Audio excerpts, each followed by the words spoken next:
আর যখন সরকারে আসলো তখন আমার বিদেশি ফ্রেন্ডরা আমাকে মেল করলো যে তোমরা খুব লাকি, ইউনূস তোমাদের প্রধান উপদেষ্টা হয়েছে। আমি বললাম রিয়েল উই আর। কিন্তু দেখলাম ও দিন দিন যেটা করতেছিল প্রথম দিন থেকে শুরু করে, এ তো দেখি আওয়ামী লীগ নিঃশেষ করার জন্য আসছে, দেশটাকে ভাগ করার জন্য আসছে, আর মুক্তিযুদ্ধকে কবর দিতে আসছে। সেটা রাজাকারের প্রতিনিধিত্ব করছিল এখানে। রাজাকাররা মনে হচ্ছে যে বা আমাদের আব্বা হুজুরকে পেয়ে গেছি এখন।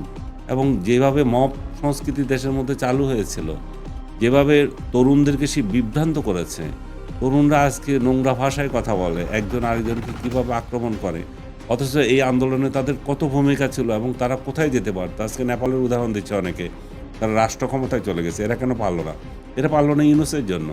কারণ ইউনূস এদেরকে নোংরা রাজনীতি শিখিয়েছে, মব রাজনীতি শিখিয়েছে, প্রতিপক্ষকে হামলা শিখিয়েছে, চাঁদাবাজি শিখিয়েছে, ওদেরকে পড়াশোনা বাদ দিতে বলেছে।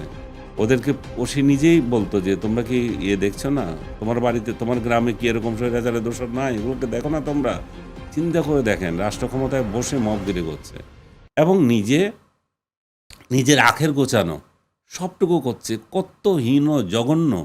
সে একটার পর একটা নিজের স্বার্থগুলো দেখেছে।